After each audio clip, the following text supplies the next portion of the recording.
Enjoy life at Bright FM 91.9. Friends tayo.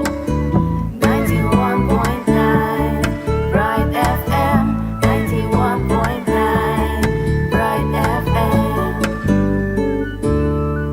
Friends tayo.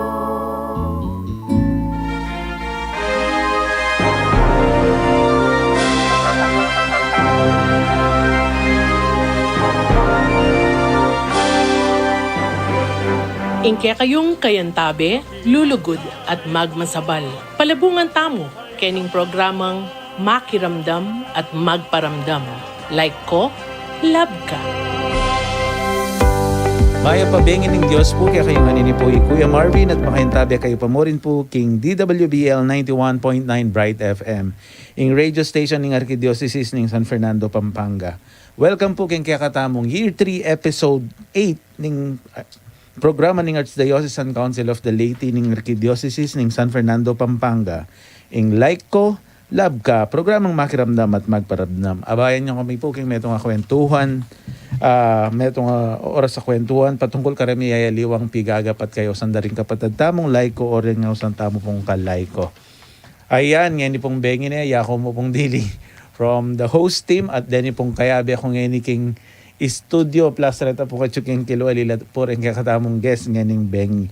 At syempre makuyad mo pong pamagpakilala. Sabihan de po yung Lagyuda, nung nano po yung Rola Gagampananda, bakit may guest sila po ngayon at the same time nung Tagalog rin la po. Sir, muna na ka, Sir Chris. Maya pagat panapon po. Maraming salamat po at ang CDA, Cooperative Development Authority po, being represented lang po namin si Regional Director Marieta Piwang ng Region 3 Office po ng CDA. So kasama ko rin po si Miss Marie Chris Lanorio. Pareho po kami, technical personnel po, Cooperative Development Specialist ng Cooperative Development Authority Region 3. So sa magandang buhay po, again, no? Nagpapasalamat po kami at kami nagagalak na bigyan ng pagkakataon na maging bahagi ng inyong programa upang maihayag ang aming layunin na isulong ang diwa ng kooperatiba. Yan. So may kakaidiyata na po nung nanoy po possible tamo pong pisabyan nga ni. It's all about cooperative yan. Data pong makayantabi tamong kakaluguran na po poreng kalay ko tamo at den ka-co-op tamo. Sana po tsaka po keng mayap kabilyan nga ni Paulina ning dakal po ingalbog panubayayo po medyo may late ko pong bagya minunala pa po ng guest ka na okay ni Paulina ning dela ng kung albog king Spillway king Mexico king SM yung from Santa Ana ka na sir. Yung pinaka albog nandin yung kay itang stretch na ning Lagundi to SM Pampanga makalbog yan kay but a little on kembandang Laos yan and then at the same time itang king Makabali yan. So medyo challenging yan pong bagya. But syempre tayo po din ng sangkanita bankanita. Tamo po may pagkwento at masanting yan po yung kakatamo maging topic. Kaya mabiliasan mo pong pamagpakilala i-roll talo po rin kaya aliwa tamang bisita from Chairperson of City of San Fernando Employees MPC, Madam. Sige po, mamaya kayo pong maya pa oras. Magandang hapon po. Ako po si Gemma Doble. Nandito ko para makapag-share na sa mga kababayan natin kung paano ang makakatulong ang isang kooperatiba. Ako po ang present na chairperson ng kooperatiba ng mga empleyado sa City of San Fernando, Pampanga. At officer din po ako ng City of San Fernando Cooperative Development Council. Yun. So, talagang medyo bigatin po yung mga bisita ko ngayong oras na to. At syempre, ang CEO po ng Golden Group. Sir, sige po. Magandang hapon po sa lahat. Mr. Joselito Jojo Sanchez po, Chief Executive Officer ng Golden Group, Gabay Puhunan Brotherhood Multipurpose Cooperative. Ako rin po yung chairman ng Pampanga Federation of Credit Cooperatives and chairman po ng City Co-op Council. So, good afternoon po. Sir, matindi la pala rin kinumbira mo.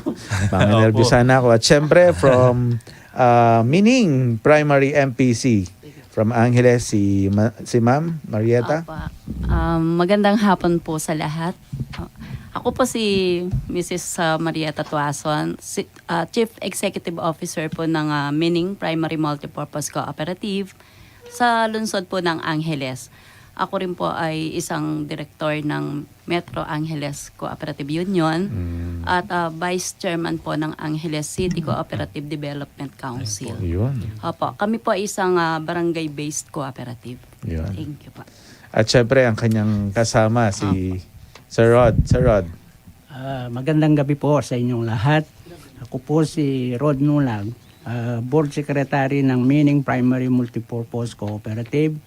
Ako pa rin po ang Treasurer ng Pampanga Cooperative Union at Director po ng FCCR3, Federation of Credit Cooperatives in Region 3. Wow. Magandang gabi again po sa inyong lahat. So, dito po na din damtala nung ninupuila at nung nano po yung kagampanandang role ka rin cooperative. Abalwan nyo pa bakit malapit ya po kayong puso ko yung co-op. Pauli na ning ako po, metong ko po ka rin Board of Directors na ning Angeles University Foundation Multipurpose Cooperative po. Kuya Marvin yan. At syempre, dakal pong salamat. Karen pong bisang makiabig yung kwentuhan tamo po, taputin pa pong mapila na miyembro da ring board o ring aliwang cooperative and even the CDA Region 3 yan. Yes, opo. Malyari kayo pong magkiabig yung kaya katamang kwentuhan. Sir, tingnan nga man, no? Kaya po, then pong ABM rin po. So makapost na po yata itong katamang link na live ya po. Apo. Manalbela rin po ring abeta mo. Shoutout mo la. Ating pong papa-shoutout. Nagpapa-shoutout po si... Ay, si Ma'am Marie Chris, hindi lang po siya nakikita. Yan. Shoutout na lang daw po dun sa boss ko po. Yung acting senior CDS po ng CREATE, si Ma'am Jeneline Ferrer. Yan, hi. Hi po, Ma'am Hello po, Jeneline. magandang gabi Yan. po. Yan, may mga pa-shoutout na tayong naririnig. At sa mga gusto po magpa-shoutout, magsilbi kayo po mag-text karemi ayaliwa tamong text line numbers na 0915-954-1303 kareng Globe. Smart naman 0918-351-8282 Sun Cellular 0942-357-4268. Kalupa na po ng sinabi ng Sir Cresne, maka-live kami po king YouTube, pantunan nyo kayo mo po, ASF Radio Station 91.9 FM. King Facebook naman po, www.facebook.com/official.asfradio. Twitter naman po, pwede yung kami naman nakit. Karen po may ayaliwang programa ng radyo na DWBL 91.9 Bright FM at King Instagram pareho mo naman po. At sana po i-like, subscribe at i-share tala po rin may ayaliwa. At nung ikit yun po yung live streaming magsilbiya pong i-share ka rin kaya katamong ka-co-op na makiramdaman kanita ilaman makapagpa-shoutout la naman kaya katamo Pwede kayo rin po magpa-advertise kaya kaming radio asf.radio.mktg@gmail.com or contact 0949-609-5478. Kaya naman pong bisang mag-donate. GCash number 0905319487 makilag yung Joseph Mary Bakay. Kaya naman pong bisang mag-donate kaya katamong via bank account, BDO and BPI. Akit po kayong live stream descriptions, Facebook, YouTube. Damdaman nyo lang naman po karami ayaliwang plugs na kaya katamong radio. At sana po kayan tabi da kayo. Dakal pong salamat kareng mamantabi palagi kaya kami.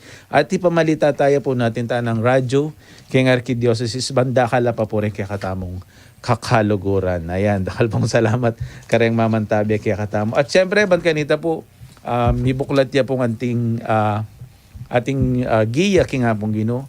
Abayan nyo kami po keting makuya da panalangin. Sa ngalan ng Ama, ng Anak, at ng Espiritu Santo. Amen. Ama naming mahabagin at mapagmahal. Kami po ay nagpapasalamat sa biyan ng paglilingkod sa media. Tulungan mo po kaming maipabatid sa mga taong maaaring marating ng aming programa ang mensahe ng pag-asa at biyaya. Ano man ang kalagayan nila sa buhay, naway mangusap ka sa amin at kami iyong samahan upang sa pamamagitan ng programang ito, maibunyag mo ang kahulugan ng buhay. Basbasan mo ang gabing ito upang tumagos sa aming puso't isip ang paksa na aming tatalakay. Naway ang mga host, resource persons, technical people ay maging instrumento mo upang maihayag at may palaganap ang muting balita at maging gabay namin sa bawat hamon ng buhay nang naayon sa iyong kalooban. Mahal naming Birhen de los Remedios, ipanalangin mo kami. Sa ngalan ng Ama, ng Anak at ng Espiritu Santo. Amen. Dakal pong salamat ne. First time niya po pangadyan sabi masanting nga rin palang idea takin tutuki po parati mineng pangadyan sabi. At bakit po medyo ma-remind lang mo rin kakatamong kakalugurang kalay ko. Ita po milabasan ming episode ing sabi mi po about arthritis. Ita pong maging guest mi kasi metong nga po kare ay iya po yung kasalukuyang chief na ning JBL Pangaras King Orthopedic Department. So, dakal pong salamat Doc Ram, kita pong Doc Ramil Bonifacio, kaya na pong Doktora Bernadette Aguilar. May pagkwento kami po about arthritis. Nung buriya pong panalben, balikan nyo lang mo po rin kaya katamong makasave a video keng Facebook at saka po keng YouTube. Ban kanita, ma-inform kayo rin po. Nepong kasanting itang maging topic niyo. Dakal pong salamat, karitang minantabe. Okay. So bakanta po pinandit, dire-diretso na po yung kwentuhan ni kaya beda po rin kaya katamong guest. Mag-break tamo pa mo po, pakiramdaman tala rin, mapilan na paganaka. Ali kayo po mama ko, uling iti yung programang Makiramdam at Magparamdam. Like ko, love ka. Maikwento niyo po paano kayo natulungan ng kidney care at yung karamdaman niyo ho. Ang taas ng creatinine ko, 237. Siyempre, tuwa ako. Pasalamat ako sa Diyos. Dahil doon sa ininom kong kidney care, ay bumalik sa normal ang creatinine ko. Ayun na lang ang pinaka-maintenance ko ngayon. At ngayon, narito ang ating #Kwentong Marcafe. Ikaw ang bida. Stella de Torres po, taga Emelda, San Juan, Batangas po. 53 po. Opo, napakahilig po at napakasarap po ng Marcafe. Ako po dati nananakit ang aking katawan at saka po madalas mahilo. Nahapdi din po ang sikmura. Ay sinubukan ko pong uminom ng Marcafe ay talaga pong nawala ang sakit. Talaga napakahusay po ng Marcafe. Ay nasubukan ko nga po talagang maayos nga po ang Marcafe at yun po ang nakakatulong sa aking kalusugan. Ikaw, anong kwentong Marcafe mo? Meto nga sundalo maging pari at ngani tangalan tamang timong meto nga santo. Iyapi ni San Ignacio ng Loyola. Balang kapusan ng bulan ng Hulyo, July 31, pag masusyanin ng Banal na Kapulungan Katoliko ng Fiestan. San Ignacio, yan man yung fundador na rin ako sa tamang Jesuita, paret ang Paret Brothers sa makabilang King Society of Jesus. May kilala yan naman kung spiritual exercises. Patutunan mong makasap ang tingin, ang panigunam, at pamagpag-ugnayan kay Diyos. Ipanalangin tala rin ng gunam, yung karelang pamigyebiya, banakit din kabulyan ng Diyos, para karela, at ang timurin din ng sundalos, ayaw sa tamang yan yung panahon ng ibang frontliners, banasong din ka ng kasuhan, para king kaligayan ng Diyos, ipamilatan sana sa Ignacio de Loyola. Yung radyo ng Archdiocese ng San Fernando, Pampanga, DWBL 91.9 Bright FM, kaya tabi-taya naman yung pamagmasusi, yung piyesta ng San Ignacio ng Loyola. At iba't po kaya yung parokya ng San Ignacio ng Loyola, yung Manibaw, yung Balian ng Porac, ugayan na kayo ng metong masayang piyesta ng San Ignacio. Ini po Reverend Father Juan Danilo L. Dizon, pura parokya ng parokya ng San Ignacio ng Loyola, Manibaw, Porac. Magbalik po yung programang Makiramdam at Magparamdam. Like ko, love ka at kaya beyo ko pa rin po rin kaya katamong guest Gining Bengi, Sir Cres, Ma'am Gemma, Sir Lito, si Conrad, tsaka si Madam Marieta. Ayan. At syempre po, no, medyo magtatagalog tayo kasi para mas marami po ang makaintindi kasi hindi lang po mga taga Pampanga ang mga nakikinig sa atin ngayon. I think no kasama na rin natin ang buong Region 3 kasi ang mga bisita natin are coming from the Region 3 ng CDA yan. Okay, unang tanong kasi kanina medyo nagkaroon ng idea yung mga tagapakinig natin. It's all about cooperative at makikita natin tayong lahat dito ay mga opisyalis ng mga cooperative. Pero bago yun, kwento lang natin na maiksi ang ating kooperatiba, ilang taon na ito at paano ito nagsimula. So magsimula tayo sa Angeles, sa Mining yan. Sige po. huli po, magandang gabi. Ang Meaning Primary Multipurpose Cooperative po ay inorganize noong September 19, 1991. Ito po ay galing sa Samahang Nayon sa Barangay Meaning, kung saan ang mga miyembro po ay mga farmers o tinatawag na sa aming dialect Hortelano. Na bumuo po itong mga farmers, 23 po silang nag-start. Na may seed capital na 9,200 noong 1991. Na-register po ito yung September 1991 after yung eruption of Pinatubo. Yan po. So mga Hortelano po yung mga kasama natin nung una. Pero ngayon it's a barangay-based Yeah, it's a barangay-based cooperative na. So yun. At consider siyang large. Actually, ang asset category niyo is medium po. Medium.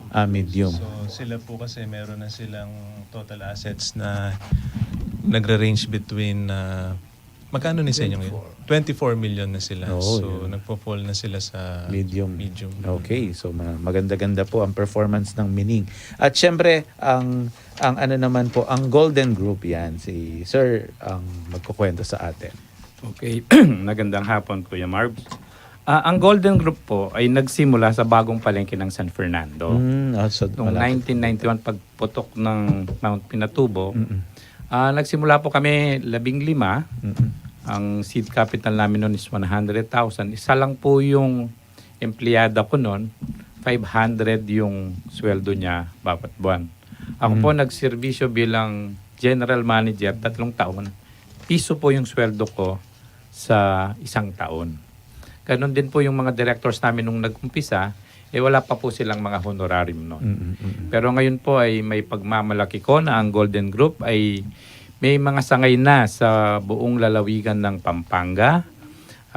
Notably yung Pongguagua, Florida Blanca, Lubao, Angeles, Magalang, Apalit, Mexico.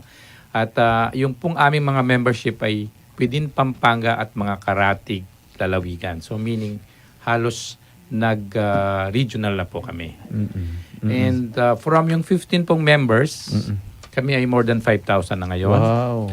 Yung 100,000 po naming seed capital ay malugod ko pong binabalita. Ngayon po, kami yung first billionaire cooperative sa Pampanga. Billionaire co-op? Yes po. Wow. Tama-tama, golden ang kanilang pangalan. So marami pa po akong ikukwento pero siguro mamaya na para nakaka-excite ng time. The first billionaire co-op ng Pampanga. Palakpakan natin siya, di ba? At syempre si Ma'am, Ma'am Gemma. Magandang hapon po, Sir Marvs. Sa amin naman po, nag-umpisa kami September 20, 2010. So 13 years na kami. Ang nagbunsod sa amin na mag-create, actually pinangunahan ito ng dating mayor, Oscar Rodriguez. Napansin niya yung mga empleyado, nakakahiyamang aminin. Karamihan sa mga empleyado ay nakasala yung kanilang mga ATM. Taga London. No? Lalo na yung mga labor payroll. Yung mga labor payroll ay yung mga job order.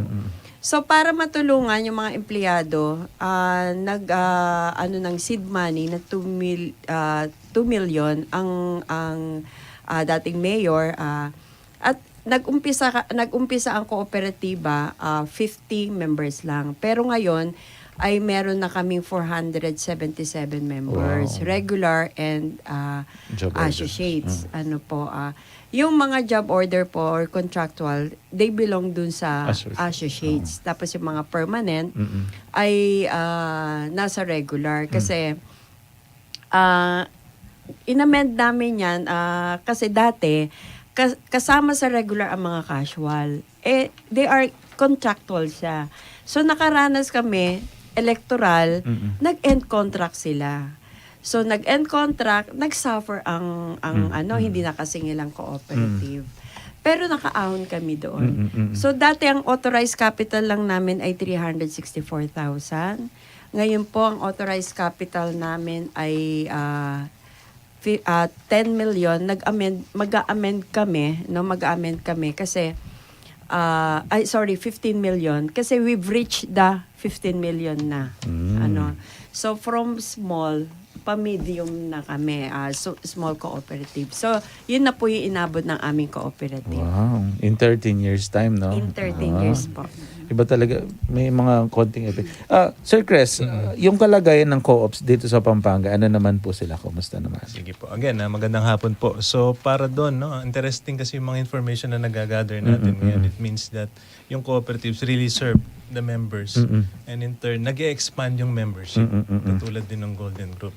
So for now sa statistics po natin sa kasalukuyan lang po, no, based on the 2022 reports, meron tayong 176 na compliant cooperatives. Meaning compliant is nakasupay sila dun sa yearly required reportorial reports natin na nasa code din po natin yan, no, sa RA 9520. And then 8 po dito nabibilang sila sa kategorya ng large. So happen na si Golden Group asset is large siya because 100 million pataas na, it happens na billion na yung kanyang assets. Wala nang extra large, no? Baka sa susunod mag-create na. No? Yung para sa large cooperatives.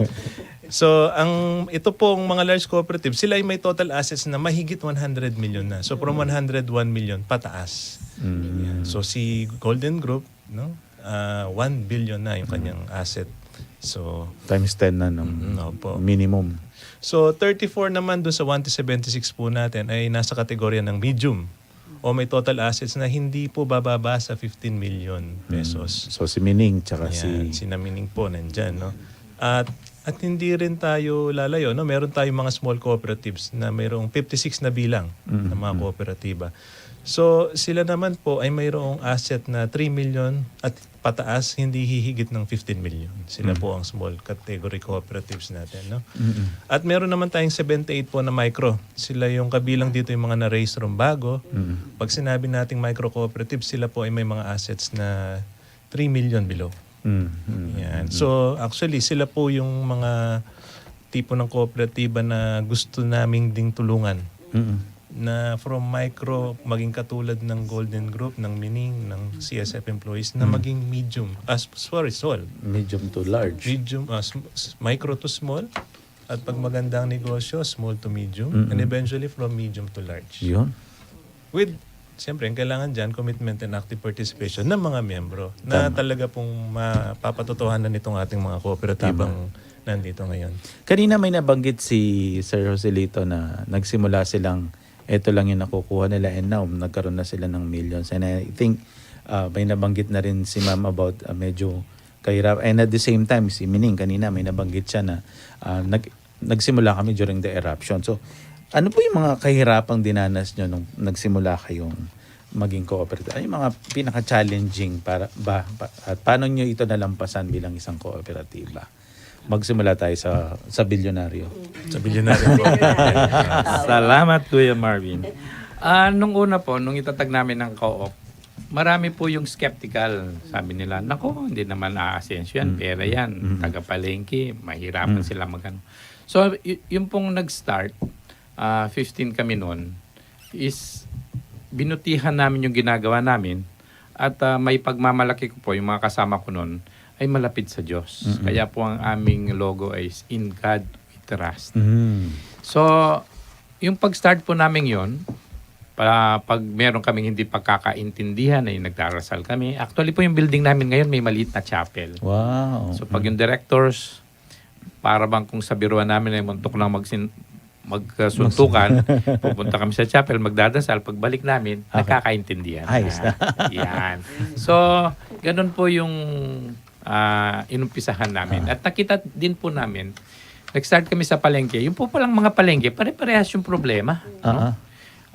Ang namamayagpag, yung mga loan sharks, 5%, 10%. Yung mga marites, yung mga tolits nandyan, pag walang nagtitinda, chismis-chismis na nakakasira sa bawat isa.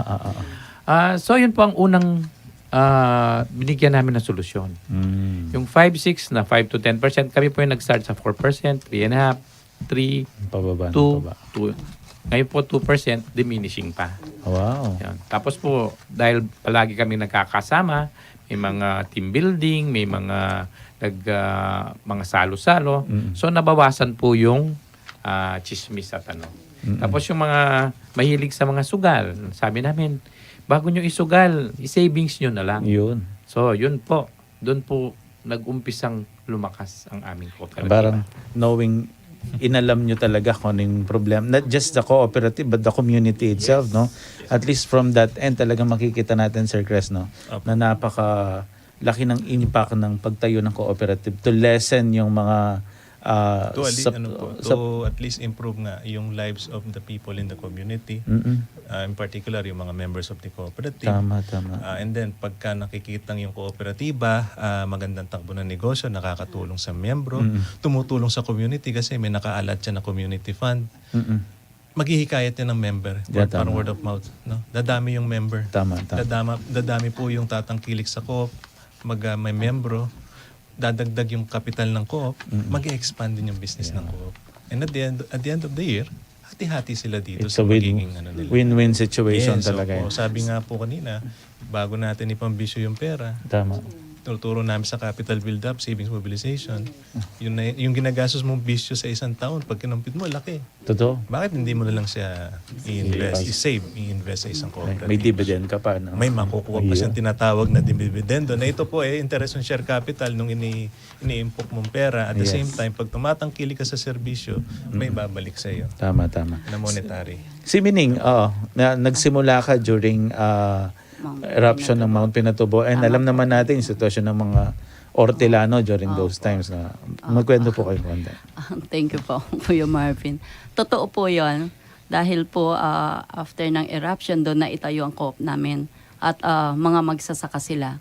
Ang totoo niyan, Kuya Marvin, bumagsak po yung co-op namin dahil kakulangan po ng puhunan, syempre.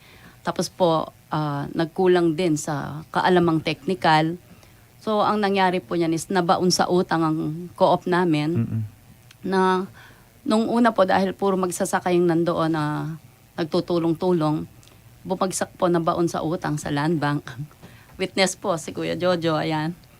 Marami po kaming nautang sa kanila bago nakabangon. Sabi nga po, may mga 5 taon po kaming nagtrabaho sa co-op na walang sweldo talaga. Tapos po gabi-gabi nagpupulong ang mga board of directors namin, ano ba yung dapat gawin, ano ba yung dapat na maging solusyon. So kami po dahil nagkulang sa kaalaman, nagkaroon ng mismanagement, ang ginawa po namin is humingi po kami ng tulong sa mga ahensya ng gobyerno. Hindi po kami napagod mag-aral kung saan kami nadapa, anong dahilan. So unti-unti po naibalik yung tiwala ng mga kasapi namin, mga miyembro. Pero hindi po siya doon nagtapos dahil wala nga po kaming puhunan. Nagbayad pa po kami ng utang. So ang ginawa po is paunti-unti po, nag-recruit kami ng maraming miyembro, mga kalidad na miyembro, sabi nga po. Kasi kahit marami kang miyembro, kung hindi sila kalidad. So tinanggal po namin sa mentalidad o kaisipan ng mga miyembro yung pagka pinautang ka is dole out siya. Parang ibinigay na lang. Tama. So, nag-aral po kaming magbayad, natuto kaming mag-impok, magbayad, mangutang, magbayad. So, yun po, marami po kaming pinagdaanan talagang hirap. May mga gabing hindi po kami natutulog dahil sa pagpaplano, kasama po ang mga magsasaka namin, kasama po ang mga opisyalis namin. Wow. Natatandaan ko nung bata ako doon sa banda sa amin, meron din cooperative na tinatayo pero hindi talaga siya nag-prosper. Yung Anak Pawis. Hindi ko alam kung co-op nga yan or what. Anak ko po kasing Ortelano niya, medyo aintindihan kaya po yung kapanamdaman once na akala yung puro mga dole out talaga. May seed money tas utangan, tas mawawala na si seed money. Sa batang-batang co-op natin na bisita ngayon, ano po yung mga challenges at paano nyo ito nalampasan? Actually, nung maabutan namin yan, di ba nabanggit ko kanina, nagbigay ng seed money. Skeptical yung mga empleyadong inabutan. Alam niyo naman po, 'di ba, nag-iiba-iba yung administrasyon pagdating sa local government, pag after the election. We found out dati nang may kooperatiba. Kaya lang nalusaw siya. Maraming ayaw na magtiwala, no? Magtiwala na mag-member ulit. Kaya nahirapan kami. Tapos Nung ako na ang mag-assume mag-lead, dahil may experience ako sa kooperatiba sa private dati, Sir Marv, sa PLDT Cooperative. So, ang inano ko, nung ako po yung sabi ko sa mga members, kasalanan nyo rin yun. Dapat kasi, bukas naman ng libro, dapat nakikialam kayo, nagpa-participate kayo. Sabi kong ganyan.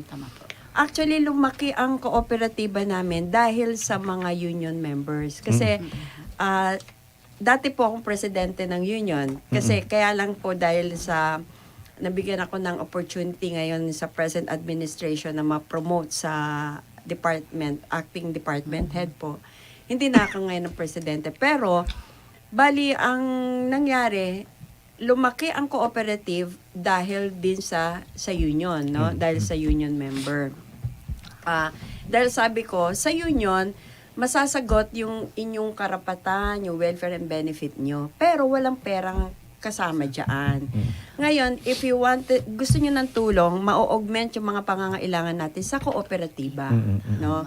Na kung saan mababa ang interest, 1%. Ang naabutan ko pa, yung nga pong ang daming hindi na single na casual kasi ginawa silang regular Kasi nung upon cooperation po niyan, wala pa ako, hindi pa po ako member, no? Hindi pa po ako member. Na-observe ko, bakit ganito yung bylaws? Bakit ganito yung Sabi ko, dahil sa experience ko nga, na dapat yung mga regular members are permanent. Kasi, mga salary deduction yan Pag casual yan, saan mo na habulin. So, yung 2 million na seed money, ang natira na lang, actually 600,000 ang hindi nakabayad. So, sa 364, yun lang ang pinapaikot na inabutan. Galing din ako sa bangko. Ang ginawa po namin, sabi ko, mag-loan tayo, credit facility. Ang collateral lang namin, yung remittances namin. Sa UCPB kami, may nagtiwala. So, we were granted na 3 million na credit facility. Na, ganun po, no? So, yung dating 364 hanggang sa nakabawi kami, dati po, talagang yung mga member nagagalit. After 3 months pa bago sila makakapag-loan. Ganun po kahirap. Pero ngayon po, I can proudly say, hindi na po kami nangungutang sa sa federation na po kami. At ngayon po, liquid po ang cooperative, meaning pag nangailangan ng isang member dahil may emergency, na ibibigay namin kaagad yung pangangailangan. Kasi nakuha na yung trust. Kasi yung mga dating ayaw mag-member, na dating member nung nalusaw na kooperatiba sa loob, nagsipag-member sila. Nagsipag-member. Kasi, tapos, umabot pa sa point na ako mismo ang nagbibigay ng pre-membership. At dahil nga, ako yung presidente ng union, every orientation po, meron po kaming birthday banquet sa city. Lagi po akong kumukuha ng slot. Isinisingit ko po doon yung about cooperative, about the union, at sinasabi ko bukas ang opisina para hindi ma-experience yung ganyan. Bukas ang opisina, transparent kami, may libro. Ganun po. So, trust, no? Yun yung isa sa mga naging mahalagang sangkap, no? Alamin ang problema ng komunidad, tiwala ng mga member, at the same time, diskarte kung paano mo lalampasan yung mga challenges na naranasan mo sa pagtayo ng mga cooperative natin. Sa CDE naman po, ano yung mga programa na pwede nating makita na sineserve natin sa mga co-op natin ngayon, Sir Chris? Yes, Kuya Marbs. By the way, yun nga, sabi nila, tiwala. So, binabalyo kasi ng isang kooperatiba ang honesty. So, pag may honesty, di ba, madaling magtiwala sa isang co. Binabalyo po yan, no? And then, bago ko isagutin yung tanong, isama ko lang din. Sa kabuuang statistics, no, based dun sa shinare nila, naitala na po na meron ng 3,167 job generation at kabuuan na 42,186 na miyembro na nakikinabang sa mga programa ng isang kooperatiba. Dito sa kabuuan Pampanga. po, no? Sa kabuuan na rin po yan. Yan. So, tutungo na tayo. Ano bang services meron kami? So, ito pong mga nandito, lagi ko silang nakakausap. Kinukulit wag ganito. So, ilan lamang sa programang ipinatutupad po ng Cooperative Development Authority, no? Provision po ng handholding services o yung pagbibigay ng technical assistance, no? So, kami pong apat, ako po, kasama ko si Monica Escobar, si Marie Cris Lanorio, at si Francis Mangako, no? May mga naka-assign po sa aming mga kooperatiba, no? So kami po kasi tinatawagan o kami din tatawag sa kanila, mangungumusta, no?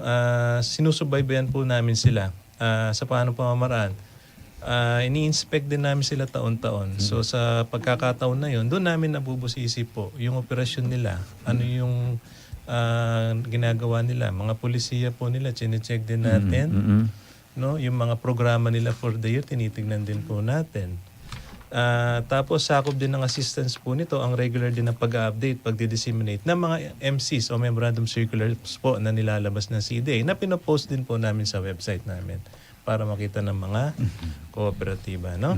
So yan, sinusubaybay pa po namin sila. Nagbibigay tulong po kami technical, hindi financial, katulad ng mga CDO, no? So pag may tinanong po sila,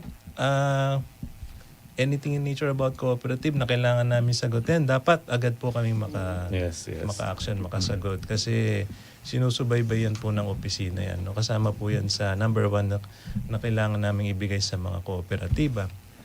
And then, ikalawa, capacity building din po. No? Kami rin nagbibigay ng mandatory trainings. Kaso sa micro and small lang po. Hanggang doon lang kami. Kasi yung mga medium to large, actually small to large, ang nagbibigay na po ng mandatory trainings kanila, ang mga training providers na accredited po ng CDA. So nagsasagawa ang CDA ng mga pagsasanay na kinakailangan ng mga opisyal upang matuto sila ng maayos sa pamamahala at pagpapatakbo ng kanilang mga kooperatiba. Gayon din po, ang pagsasanay na ito ay kinakailangan upang makakuha sila ng Certificate of Compliance o COC. Ayan, natawa sila kasi nagiging challenge yung COC, 2 taon na, no? Kasi nagkaroon na po kami ng online sistema through Electronic Cooperative Assessment Information System o ECAIS. Doon na tayo nagsasubmit. Ang laking tulong po nito sa mga kooperatiba. Alam ko mag-a-agree po sila. No? So, pero tayo na-audit dito. Yan. Kailangan madaling araw. And then syempre, yung COC na yun, pagka ikaw ay nakakuha ng COC, yung mga binabanggit kanina nila, doon ka magkakaroon ng access, no, sa mga grants, subsidies, accreditations mula sa iba-ibang ahensya. At syempre, importante, yung pagkuha ng isang Certificate of Tax Exemption, no, yung pinaka-benefit mo sa cooperative. Kailangan mo yung COC. So, yan, no, napakahalaga po ng mandatory trainings na yan na kailangan makumpleto ng mga opisyalis po ng mga kooperatiba. Ikatlo, meron tayong cooperative o Coop Kapatid Program. Meron po tayong 2 ditong kooperatiba na nakapag-memorandum of agreement na sa amin na sila ay tumutulong, no? So bilang pagtalima nga sa isa sa prinsipyo ng kooperatiba, which is cooperation among cooperatives. Layunin po nito ng Coop Kapatid Program na mapagtagpo ang matagumpay na kooperatiba at maliit na kooperatiba na nangangailangan pa ng alalay. So may kuya at kapatid. Kaya naging Coop Kapatid Program. No? Ganda yan, no? Mula sa titulo po nitong programa, para itong pagtutulungan ng magkapatid upang mapaangat ang kalagayan ng higit na nangangailangang kooperatiba, which is the small one. Sa programang ito, lalahok ang 2 kooperatiba sa isang MOA o Memorandum of Agreement, no? Na kung saan nangangako ang mas malaking kooperatiba na magbibigay siya ng mga sumusunod na tulong, no? Katulad na lang po ng provision ng technical assistance, katulad na binibigay namin. And then, conduct ng enhancement seminars. O yung provision of subsidy, kung meron siyang kayang ibigay na financial o seminar sponsorship na maibibigay ng malaki sa maliit na kooperatiba. At iba pang assistance na maaaring ipagkaloob ni Big Brother. So sa kasalukuyan po, ang naging commitment ng mga malalaking co-op natin, hindi muna daw sa financial, but rather doon sa technical. Usually, medyo nagandahan lang ako doon sa programa na yun. Pero usually, kung magbibigay ang mga large cooperative ng financial assistance, saan namin pwedeng i-charge yun? Doon pa rin po sa Community Development Fund so po nila kukunin. pwede siya sa CDF. Pwede pa rin po. No? Kasi baka malalaking mga CDF ni, kunwari, no, si Golden, ganyan. Tsaka sa ano po, CDF. No, yan po. Sige, sir. And then, syempre, kung magbibigay naman din sila ng tulong pinansyal na ipapangako sa co-op, sana po siguraduhin na magamit ni small brother. Ni micro. Syempre, dapat may programa, Yes. may plano na Yes. paggagamitan. Pag nag-request si maliit kay malaki. Tama. Kaya currently, yung mga ganitong mga program, sir, nabanggit mo kanina, may mga kasama na tayo ng gumagawa, lalo na yung Co-op Kapatid program. Ano po yung status dito sa atin ngayon? Ng Co-op Kapatid. Co-op Kapatid program. Yung mga Opo. status nito. So as of December 2022, mayroon na pong 43 partnerships na nainlunsad sa Region 3 ng CDA para sa Co-op Kapatid program. Sa kabuuan po nito, 35 ang Big Brother cooperatives ang nakilahok upang tulungan naman ang 43 na small brothers. So may co-op na dalawa ang tinutulungan niya. Kasi Pwede pong si Big Brother ay tumulong ng dalawang maliit na kooperatiba. kung bilyonaryo siya, di ba? Opo. Kahit medium po, sa karanasan po namin, may mga medium co-ops din po na talagang gustong tumulong sa mga micro. Lalo na Sabi yung ko nga, hindi technical. lang naman financial, technical, katulad nung pagtatala, pagbubukip. Isa pong challenge yan sa mga maliliit na co-op. Paano sila mag-function, yung mga committee nila? So si Big Brother, pwede niyang i-orient yung mga officers ng small o ng micro co-op, no? Paano nila pamamahalanan yung kanilang kooperatiba. Pwede rin mag-observe ang maliit na kooperatiba sa kanyang kuya, sa Big Brother o partner cooperative pag ito ay nagbo-board meeting para makita po niya, no, on hand. Paano talaga magkasa ng isang meeting through yung proper parliamentary procedure po kung tawagin natin. Maliban doon sa technical, maliban doon sa Co-op Kapatid program, meron pa bang mga programa na ginagawang hakbang ang CDA? Yes, opo. Maliban para nga sa Co-op mga- Kapatid program, no, kaya pinaupo ko kanina dito yung aking kasama. Si Miss Marie Chris Lanoria. No? Siya sana magbibigay ng kaalaman dito. No? So meron tayong Cooperative Law Awareness Program o CLAP. No, bago ito po ay isang programa na naglalayon na makipag-ugnayan sa mga universities and colleges na may kursong LLB o Juris Doctor o Law. No? Upang hikayatin sila na makisa sa isang Memorandum of Agreement na kung saan nakasaad sa MOA na ang CLAP ay gagawing bahagi ng Clinical Legal Education Program o CLEP ng mga napiling schools. O sa pamamagitan nito ay maaaring magbigay ng legal assistance ang mga qualified law students natin, practitioners sa ating mga kooperatiba. Tulad ng pagbibigay ng legal na payo, pag-assist sa paggawa ng legal documents, tulad ng complaint, o yung mga affidavits, position papers, o kahit simpleng demand letter. No? Liban pa dito, maaari din irepresenta ng isang qualified law practitioner ang isang kooperatiba o miyembro nito sa adjudication proceedings ng CDA. Malaking tulong ito sa mga kooperatiba at mga miyembro nito, lalong-lalo na sa mga walang kakayahan na kumuha ng pribadong abogado. Kasi siyempre ang kooperatibo ay sa business entity, no, enterprise. Nagkakaroon yan ng mga problema within na nauuwi sa usapang legal. So napakahalaga po niya. On the part of the CDA, paano po yung nagiging ugnayan ninyo ng mga law practitioners na mga to? Ano po yung tulong na pwede nating ibigay sa kanila para makapaghanda sila sa mga ganitong bagay? Usually nga, actually ito yung Cooperative Research Information Training Section namin. Sila directly nakikipag-usap sa mga universities regarding dito sa programa. Pero in the overview nga, sa ilalim nitong CLAP, no, magsasagawa ng orientasyon sa pamamagitan ng online or face-to-face lectures patungkol sa RA 9520 o yung Cooperative Code of 2008, yung RA 11364 o yung revised implementing rules nito, at ang mga issuances at mga related na mga batas. Gayon din, bilang bahagi ng kanilang internship, maaari silang maging student interns, trainees ng aming tanggapan sa buong Pilipinas. So, ang dami, no? Makikita natin ang lawak na ginagawa ng CD. Meron na ba mga schools na nakausap Dito sa Region 3? ninyo?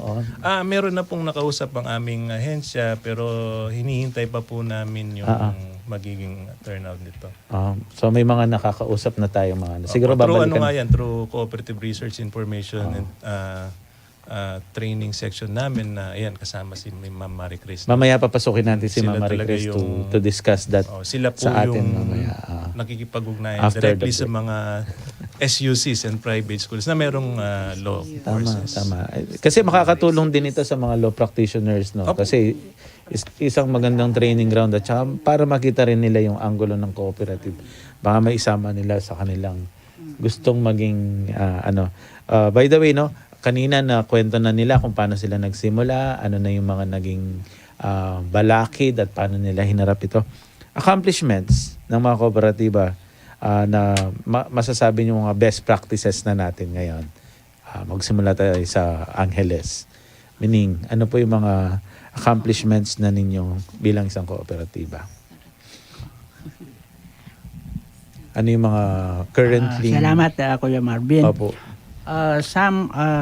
Ilan sa mga naging accomplishment po ng meaning, unang-una, nung nag-umpisa po kami, ang halos meeting ng mga directors saka officers, yung mga various committees, kung minsan sa bukid po, sa baryo, kung minsan po sa ilalim ng mga puno, ito talaga pong nakita ko yan, nadatnan ko.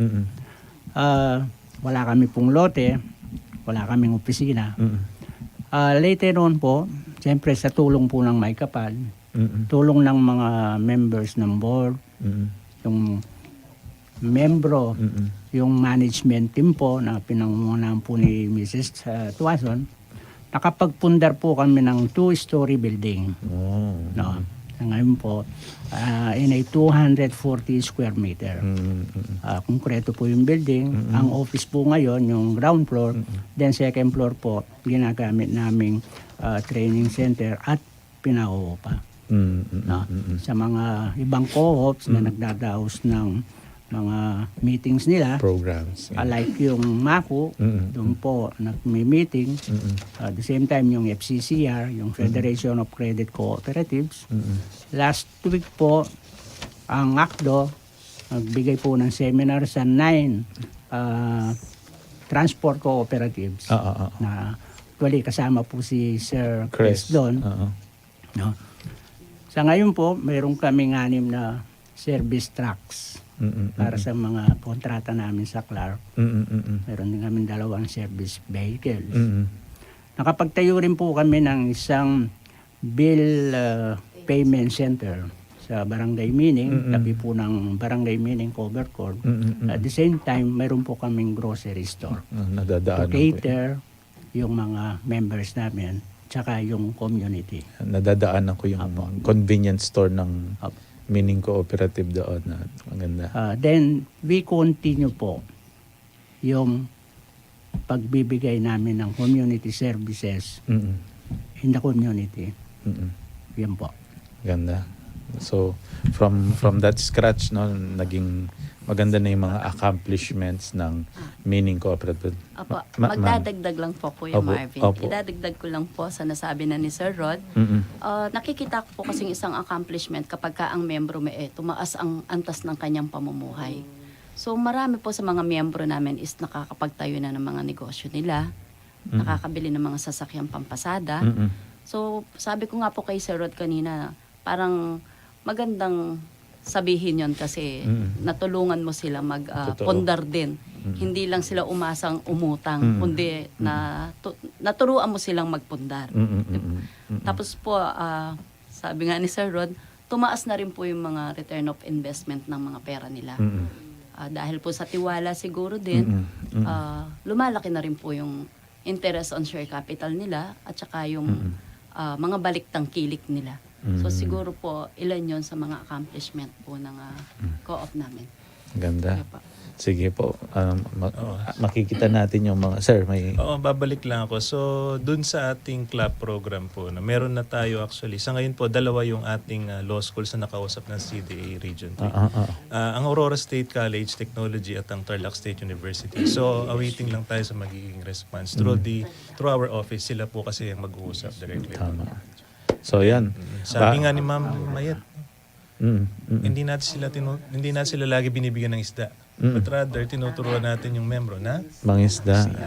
Isa sa mga pangarap talaga ng mga cooperative natin yan na uplift natin ang community natin. No?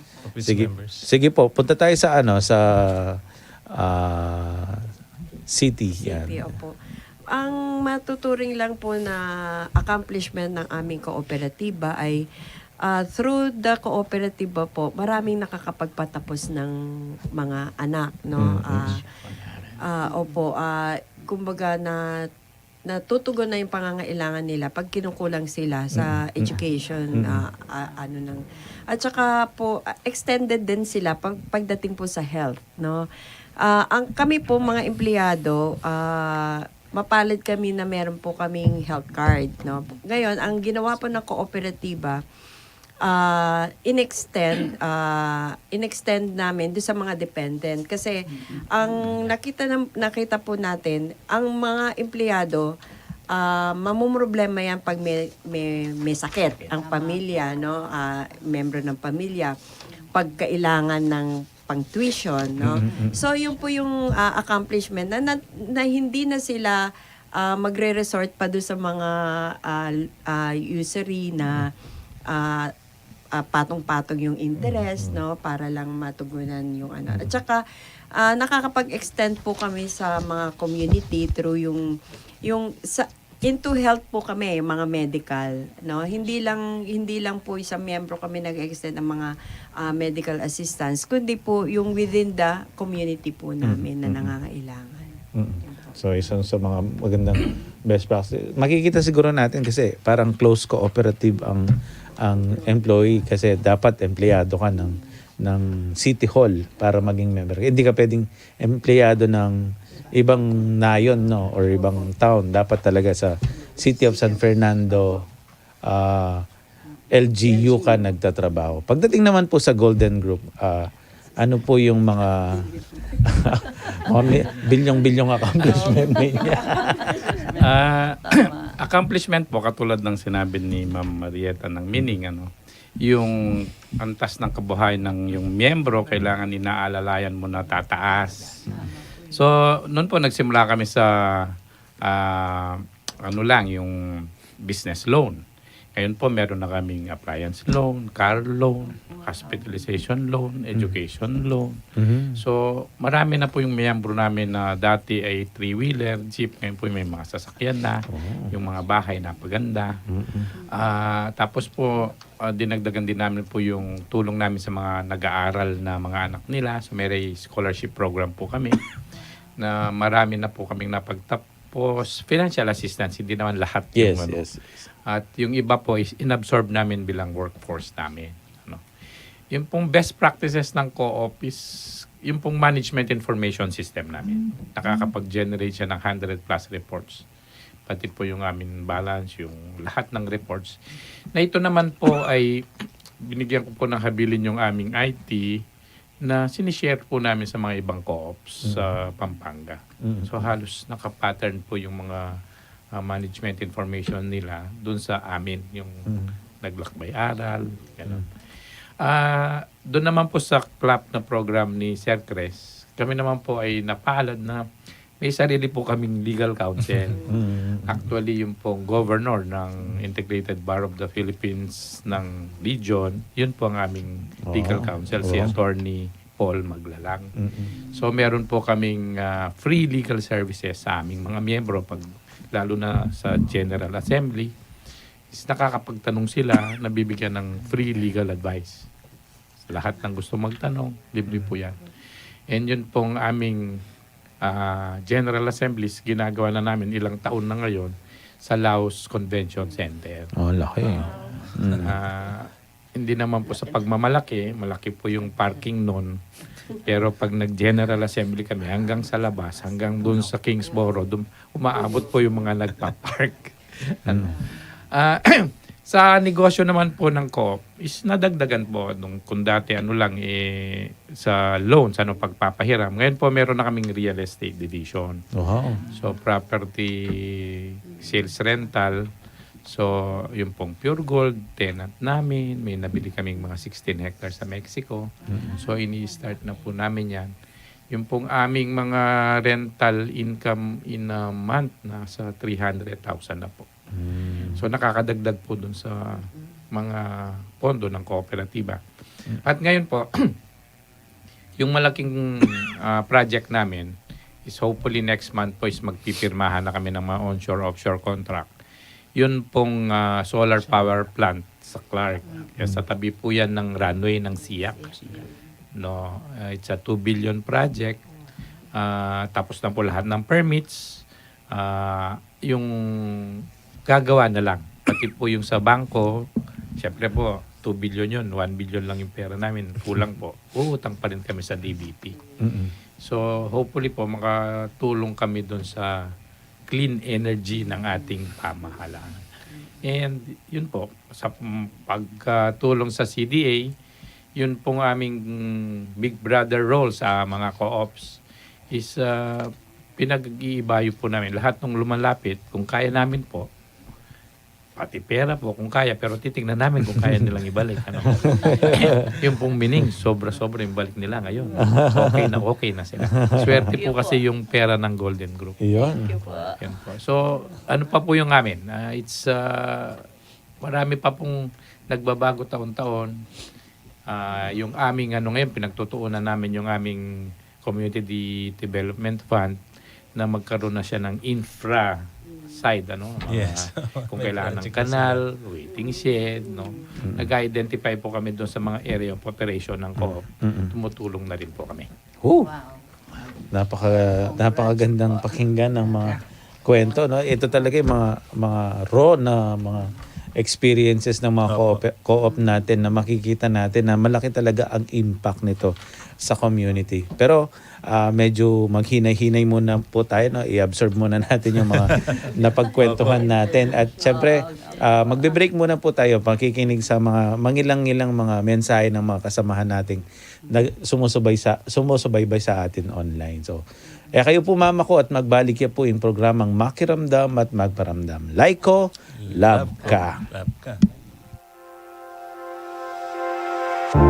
Pakamalan akakaluguran kang Kristo. Banwa-banwa, ing banal a kapulungan Katolika keti Pilipinas, tatagulaling ne, ing tauling Domingo ning Hulyo, antimong Filipino Mission Sunday.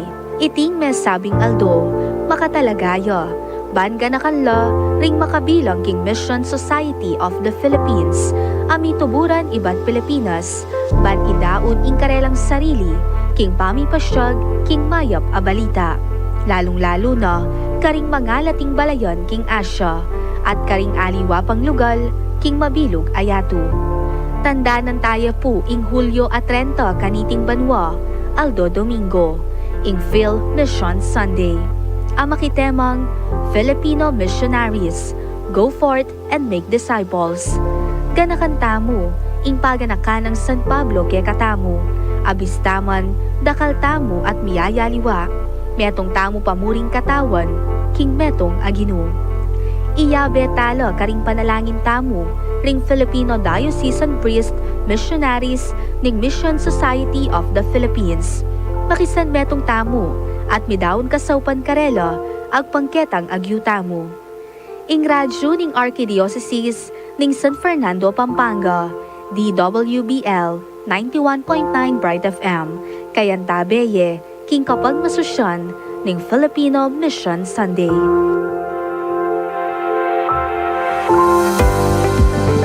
Magbalik po yung programang Makiramdam at Magparamdam. Like ko, love ka. At syempre po, pakiramdaman tala at di nang talang maya pa oras rin kaya katamong manantabi ngayoning bengin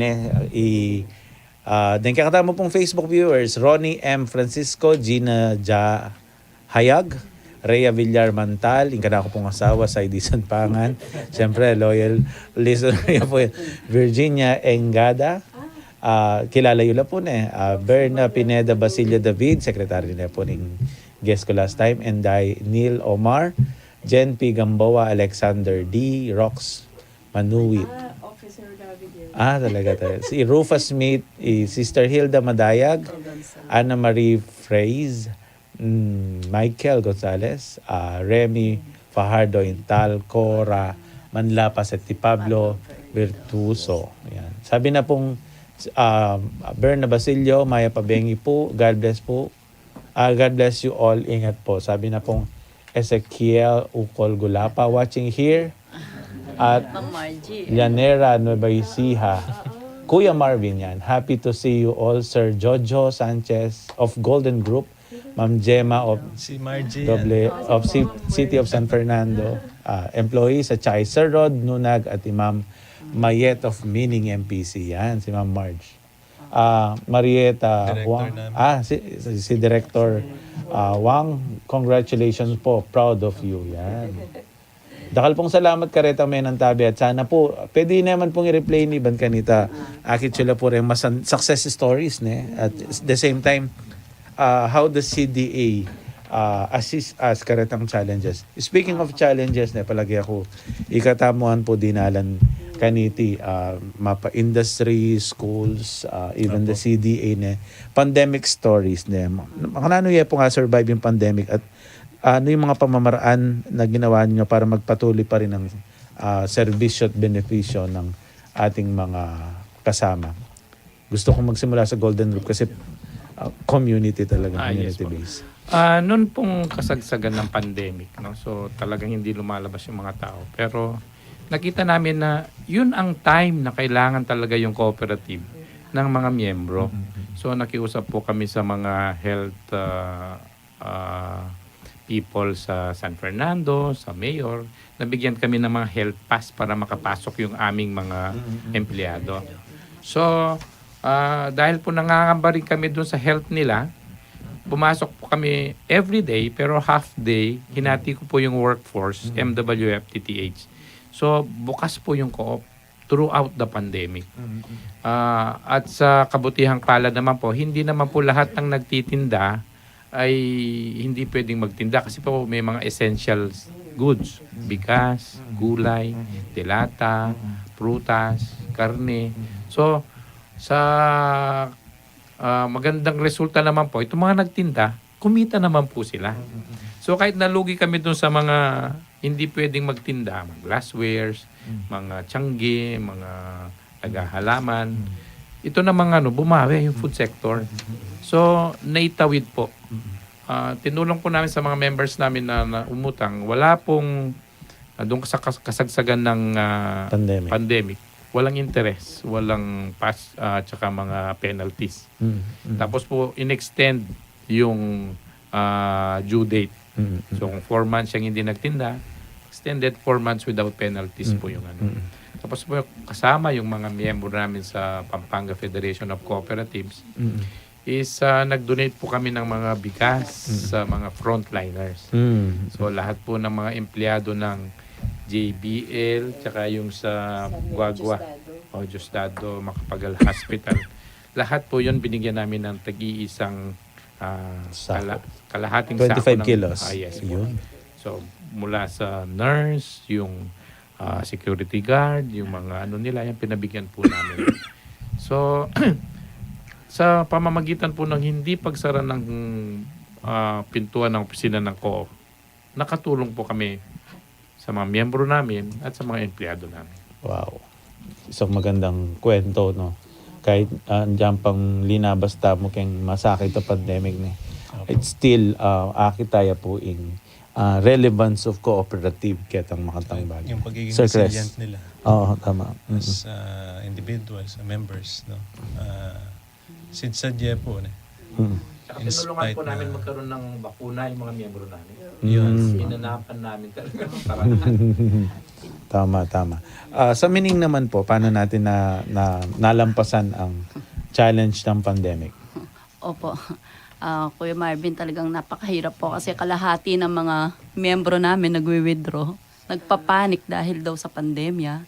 Nawalan po kami ng 7 buwang trabaho. So, ang ginawa po ng management at ng board of directors namin is nag-meeting po kami ng seryosong meeting. Napag-usapan na sa halip na mag-withdraw sila is i-inform namin sila na bakit hindi muna mangutang. Habang walang trabaho, binigyan po namin sila ng mas mababang mga interes. At tapos po, tama po si Sir Jojo, pinabakunahan din po namin sila. Tumulong po kami, nakipag-ugnayan kami sa local government unit ng Angeles. At ginawa pa po namin yung kung yung iba naming empleyado naman sa opisina, kasi pag uuwi, bawal nang bumalik. So, inoffer po namin yung office para makatira sila doon. Pati yung sa Tarlac, meron po kami parang warehouse, kinonvert po namin yun na gaya ng yun po yung instruction ng DOLE na dapat meron kang mabigyan ng tirahan kapag ka malayo yung inuuwian. So marami pong ginawa yung opisina. Bali, nagbukas din po kami ng bills payment center. Sabi nga ni Sir Rod, dahil kasagsagan po talaga ng pandemya yon. Opo, 2021 yun eh. Opo, kasi nag-aalala po kami na mga miyembro namin pumupunta sa mga malls, sa mga malalaking establishment, ang dami-daming tao. Nagtayo kami para mas malapit, mas konti yung pumapasok at ang pinakamalaking impact sa kanila, pag wala silang pambayad ng kuryente, wala silang pambayad ng tubig, dahil kahit po walang trabaho yan, continuous ang payment nila. So, ang ginagawa po namin is binibigyan ng emergency loan. Sabi nga ni Sir, nakikiusap, yung grace period nila, hinahabaan. Opo. Tapos yung paniningil is in-stop muna hanggat di nakaka-recover nga po sa trabaho. So, yun po, yung mga tulong na ginawa namin at nakita naman po namin, nagkaroon po ng siguro peace of mind yung mga miyembro, hindi na po sila nagpupunta para magsabing magwi-withdraw na po ako, wala kami kakainin. So, pinaramdam po namin sa kanila na may matatakbuhan sila, may masasandalan sila. Hindi lang po sa pinansyal, kundi pinakikinggan din po namin yung mga hinaing nila. Yeah. At binibigyan ng solusyon kung ano man po yung nagiging pinagdadaanan ng pamilya nila. Yun, isa sa magandang na-develop din during the time of pandemic, yung parang tulungan talaga yung damayan na tinatawag natin. Sa city, sa ano po, sa employee po ng sa amin naman San po, Fernando. hindi siya, mapalad kami, hindi naman naramdaman na ganun katindi. Kasi, ang collection po namin ay salary deduction. Yes, yes. And during that time, nagmoratorium yung mga ibang katulad ng pag-ibig, ng GSIS. So kami, hindi namin pinastop. Sabi ko, wag niyong i-stop yung deductions kasi para may available fund tayo pag nangailangan. Tama. Ang isang pinakamalaking tulong sa member, yung mga health card namin. Kasi katulad niyan, meron pong naging COVID patient. Kung wala yung health card na kahit pa sabihin mong 100 MBL po yun, pag pumasok ka at COVID ka, mahina ang kalahating milyon. So yun po ang naging malaking tulong sa mga members, lalo yung sa mga dependent nila, yung aming HMO. No po. So, patuloy po. At during that time po, nakapag-extend kami ng tulong, hindi lang po doon sa JBL, pati po yung sa transport. Kasi po, during that time, ang malaki na apektuhan din ay yung mga transport. Totoo. So, nakapag-extend po kami ng tulong sa dalawang transport na na cooperative po. So, bali, dahil sa amin naman, hindi masyadong random kasi sa totoo lang, kahit kami noon during that time, mapalad na nabibigyan ng mga ayuda galing mismo sa amin sa syudad. Tama. Ihabol natin yung mga Facebook comments, no, galing kay Director Wang, no. Sabi niya, mabuhay po ang Golden Group Mining and CSFP Employees Cooperative. Sabi naman po ni Ma'am Jeng Ferrer, more power po, 91.9 FM, like ko, love ka, mabuhay po ang samahang kooperatiba. Yan. Isang magandang gabi ito kasi sinubaybayin talaga tayo ni Director Wang. Medyo paubos na po yung oras natin, no? So may i-add lang po si Sir Cres na mangilang-ilang mensahe. So, yan, no, katuglong din ng mga programa, meron pa po kaming share sa inyo. So, yung certification program for cooperative development officers, so yung mga CDO natin, so meron po itong legal na basihan, yung MC 2023-12. So, gusto rin po namin ipaalam na lumabas na po ang MC patungkol sa implementasyon ng Cooperative Development Authority para i-accreditate o magkaroon ng accreditation program para sa mga Cooperative Development Officers po o CDO kung tawagin at mga pamamaraan ng monitoring sa kanila ng CDA. Ang programang ito po ay naglalayon na ikapasidad ng mga nakatalagang CDO o Cooperative Development Officers sa mga local na pamahalaan on basic cooperative course. bilang mga opisyales na nakatalaga upang tulungan ng mga kooperatiba sa kanilang nasasakupan. Ang programang ito ay may sasagawa ang kanilang mandato na naglalayon na maiangat ang katayuan ng ating mga kooperatiba. So sa programa pong ito, lahat po ng cooperative development officers daw po ay kailangan na makakuha ng basic cooperative course at training methodology to authorize them to conduct mandatory training. So in relation pa rin dun sa reportorial, no? Such as fundamentals of cooperatives, governance and management of cooperatives, and pre-registration seminar or PRS, and PMES, which is the pre-membership education seminar. So upon completion po ng kurso, ang mga CDOs po natin ay may issuean po ng isang certificate of completion mula sa CDA. Ito ang basihan para ma-issuean ng certificate of authority ang mga otorisado and ang ating mga CDOs po na mag-conduct na ng mga naturang pagsasanay sa kooperatibang kanila pong nasasakupan. So nakasakad din po sa MC na ito na kailangan ng mga kinakailangang sumiting dokumento sa CDA para sa issuance of certificate authority na may validity period po ng 3 taon. No, so ang aming pong Regional Extension Office ng CDA Region 3 ang mag-oorganisa ng pool of resource persons para magbigay ng basic course on cooperatives and training methodology. So para sa detalye po nito, nakapost po sa cda.gov.ph under resources, memorandum circulars, MC 2023-12, no? And then po, yun nga, kanina nagkukwentuhan po tayo, no? So hanggang sa barangay level po, dinidisseminate na po yung promotion ng kooperatiba. So kamakailan po, dito sa Pampanga, noong June 16, nagkaroon po kami ng information drive po, sa mga barangay officials po ng Pampanga, kasi gusto po magkaroon ng kaalaman po sa barangay na nandito po yung CDA in partnership with them at sila rin maka-identify ng mga individual na maging grupo, may organisa bilang kooperatiba. Instead nga daw po na sila nagtatambay o nagtotolits. Isang magandang partnership yon sa mga LGU. Talagang grassroots na talaga ang pupuntahan ng CDA. Isang magandang kwento. So sabi din po dito, additionally po, para mag-solicit na rin po kami ng assistance sa mga barangay kasi kami po sa baba nakikipag-ugnayan sa mga co-op. Minsan hindi namin sila mahana.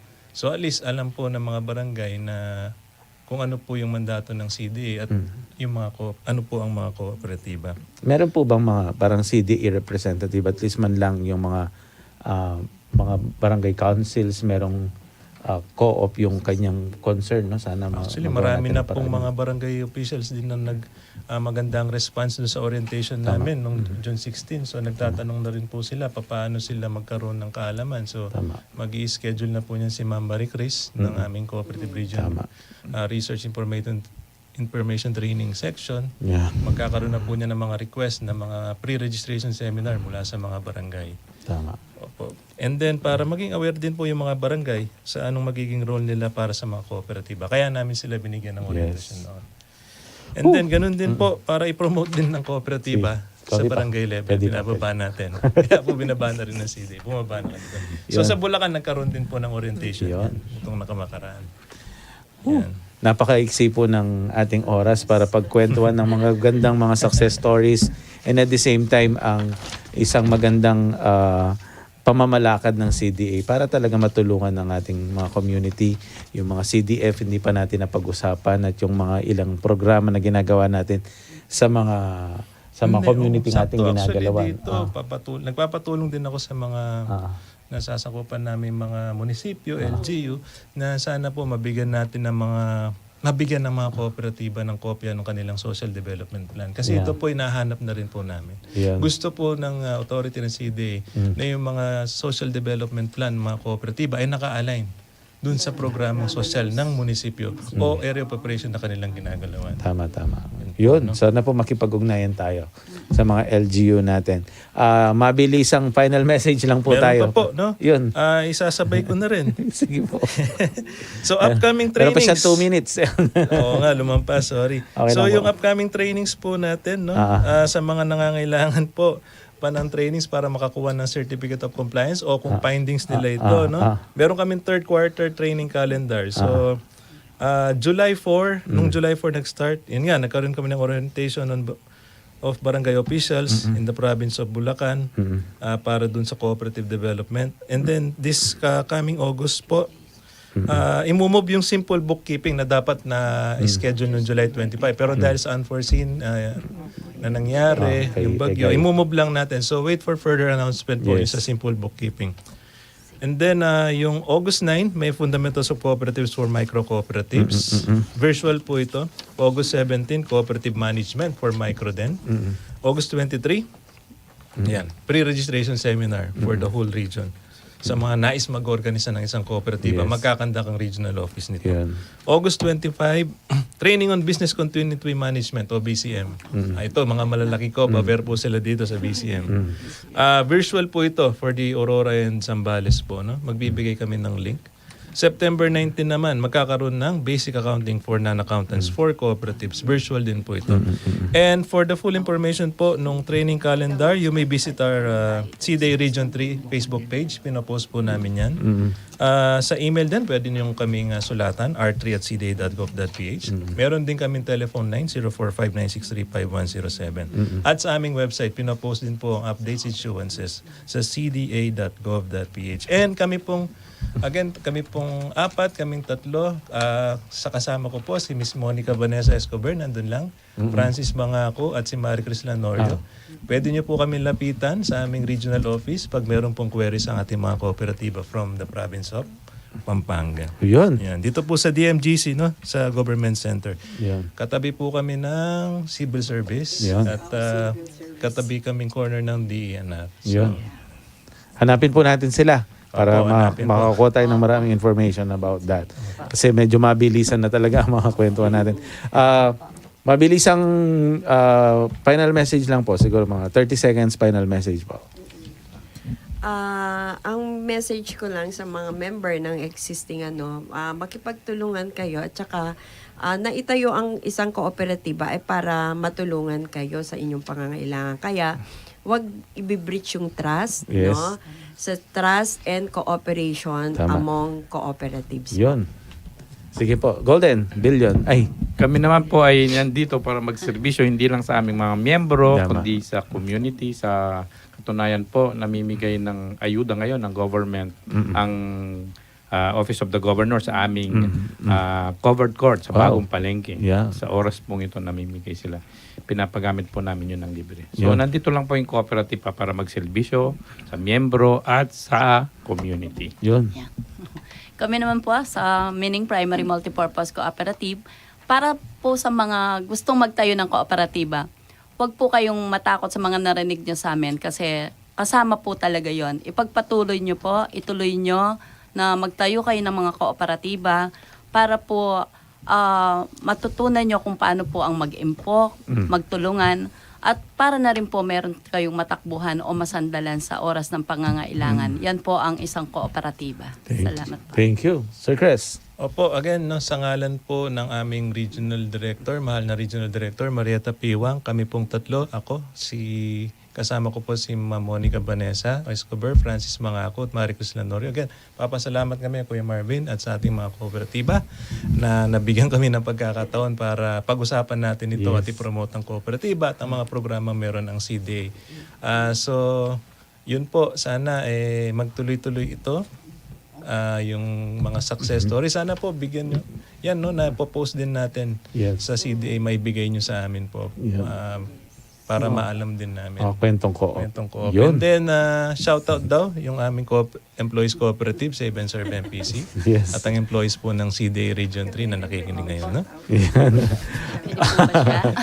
Sige po. Medyo kapos na ako sa oras. So, thank you very much po sa mga bisita natin sa Golden Group, sa Mining, at saka po sa Employees Co-op ng City of San Fernando. And of course, sa CDA Kuya Region Marvin, 3. maraming salamat. Maraming yung kwentuhan natin, nagkatotoo.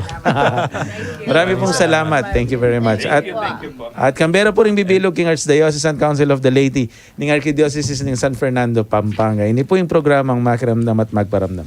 Like ko, love ka. Ning radyo na ning kakatamong Archdiocese.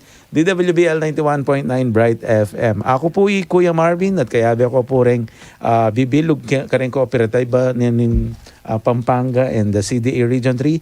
Mamon na kayo po at pasalamat. God bless everyone. Mimingat ko po God bless Sunday. po. Mauran pa po. Thank you po. God bless God everyone. bless Bye. po. Thank you. Thank you po. God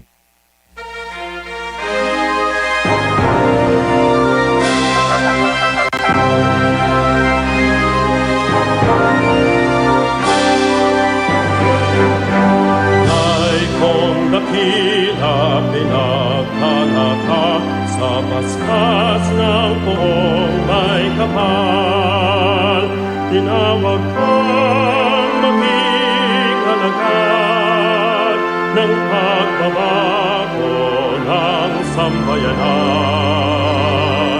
Pag-ibig, pag-asa at pagsamba, ihandog sa inang simbahan. Sa paglipas ng panahon, naikon ipinahayag mo, mabuting balita ni Kristo sa gawa at salita mo. Ika'y hinirang bumayo, saksi sa bagong milenyo. Ay kung dakila pinaghala ka sa basbas ng poong may kapal, tinawag kang maging alagad ng pagbabago ng sambayanan.